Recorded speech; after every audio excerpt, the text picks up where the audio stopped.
విశాఖ తీరంలో డాల్ఫిన్స్ తరచూ మృత్యువాత పడుతున్నాయి. గత 4 ఏళ్లలో పదుల సంఖ్యలో డాల్ఫిన్స్ చనిపోవడం కలకలం రేపుతోంది.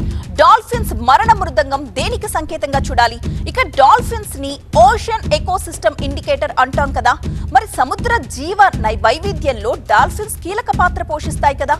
అయితే డాల్ఫిన్స్ డెత్ మోగిస్తున్న డేంజర్ బెల్స్ ఏంటో మనం ఈ స్టోరీలో తెలుసుకుందాం. సముద్రంలో నివసించే క్షీరదాలు డాల్ఫిన్స్. ఇవి మనుషులతో చాలా స్నేహంగా ఉంటాయి. డాల్ఫిన్లు, పోర్పోయిస్లు జలజీవుల ఆహార గొలుసులో అగ్రస్థానంలో ఉంటాయన్నమాట. సముద్ర పర్యావరణ సమతుల్యతలో ముఖ్యమైన పాత్ర పోషిస్తాయి ఇవి. డాల్ఫిన్స్ సెటాసియన్స్ అని పిలువబడే సముద్ర క్షీరదాల సమూహానికి చెందినవి. ఈ సెటాసియన్ కుటుంబంలోని సముద్ర క్షీరదాలలో తిమింగలాలు, డాల్ఫిన్లు, పోర్పోయిస్లు ఉన్నాయి. సముద్ర జీవ వైవిధ్యంలో కీలక పాత్ర పోషించే ఈ ప్రధాన క్షీరదానికి ఇప్పుడు ముప్పు పొంచి ఉందా? తీరానికి కొట్టుకొస్తున్న డాల్ఫిన్స్ కళేబరాలు ఏం చెప్తున్నాయి? శాస్త్రవేత్తలు, పర్యావరణవేత్తల ఆందోళన ఏమిటి? అసలు డాల్ఫిన్ల వల్ల కలిగే ఉపయోగాలేంటో మనం ఈ స్టోరీలో తెలుసుకునే ప్రయత్నం చేద్దాం. డాల్ఫిన్స్ మృత్యువాత పడడం మనకు ఎలాంటి నష్టాన్ని కలుగజేస్తుందో కూడా వివరంగా మాట్లాడుకుందాం.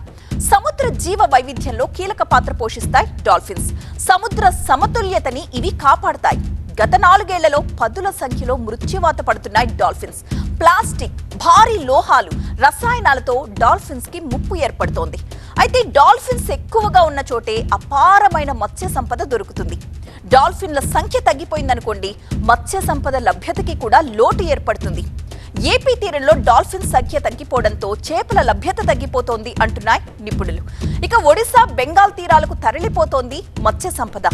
సో ఏపీ తీరంలో డాల్ఫిన్ల సంఖ్య తగ్గిపోతే మత్స్య సంపద లభ్యత కూడా మనకి తగ్గిపోతుందన్నమాట. ఇదొక్కటి మాత్రమే కాదు, ఇంకో పెద్ద ప్రమాదం కూడా పొంచి ఉంది ఇక్కడ. ఇది మన దేశ మెరైన్ ఆక్వా ఎగుమతులపై కూడా ప్రభావాన్ని చూపిస్తుంది.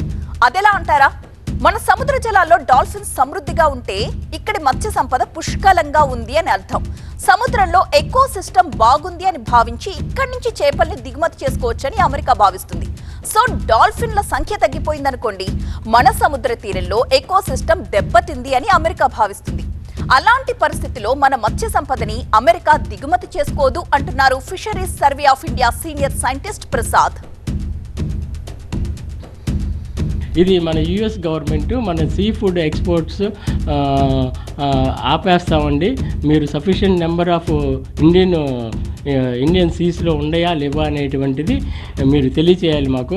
అసలు ఈ డాల్ఫిన్స్ కానీ, వేల్స్ కానీ సఫిషియెంట్ నెంబర్స్ ఉన్నాయా లేవా అనేటువంటి మాకు రిపోర్ట్ కావాలి. ఆ రిపోర్ట్ ఆధారంగానే మీ సీ ఫుడ్స్ని, ఇండియన్ సీ ఫుడ్స్ని మేము ఎక్స్పోర్ట్ చేయడానికి అలౌ చేస్తాము. లేకపోతే మీకు కనుక సఫిషియెంట్ నెంబర్ ఆఫ్ డాల్ఫిన్స్ కానీ, వేల్స్ కానీ మీ సముద్రాల్లో లేకపోతే మేము స్టాప్ చేస్తామన్నారు. ఈకో సిస్టమ్ బ్యాలెన్స్ చేస్తాయండి ఈ డాల్ఫిన్స్ కానీ, వేల్స్ కానీ. దేశ తూర్పు తీరంలో డాల్ఫిన్ల సంతతి పుష్కలంగా ఉన్నప్పటికీ ఏపీ తీరంలో దాని సంఖ్య తగ్గుతోందని శాస్త్రవేత్తలు, పర్యావరణవేత్తలు తీవ్రమైన ఆందోళన వ్యక్తం చేస్తున్నారు ఇప్పుడు. ఎందుకంటే మత్స్య సంపద కూడా డాల్ఫిన్ల సంఖ్యపైనే ఆధారపడి ఉంటుంది. ఎక్కడైతే మత్స్య సంపద అధికంగా ఉంటుందో, అనుకూలమైన వాతావరణం ఉంటుందో అక్కడే డాల్ఫిన్స్ ఎక్కువగా జీవించగలుగుతాయి. ఇటీవలి కాలంలో మన తీర ప్రాంతం కంటే వెస్ట్ బెంగాల్, ఒడిశా ప్రాంతాల్లోనే చేపలు ఎక్కువగా లభ్యమవుతున్నాయని మత్స్యకారులు చెబుతున్నారు. సో ఏపీ తీరంలో డాల్ఫిన్ల సంఖ్య పెరిగేలా ప్రభుత్వం చర్యలు తీసుకోవాలంటున్నారు నిపుణులు. సువిశాలమైన తూర్పు తీరం మిలియన్ల కొద్దీ జలజీవ జాతులకు ఆవాసం. వాటిలో అత్యంత తెలివైన క్షీరదాలు ఈ డాల్ఫిన్లు. ఓషన్ ఎకో సిస్టమ్ ఇండికేటర్లుగా సముద్ర జీవ వైవిధ్యాన్ని పరిరక్షిస్తున్న ఈ డాల్ఫిన్లను పరిరక్షించుకోవాల్సిన సామాజిక బాధ్యత ప్రతి ఒక్కరిపైన ఉంది. కెమెరా పర్సన్ బాబుతో ఖాజా, టీవీ 9.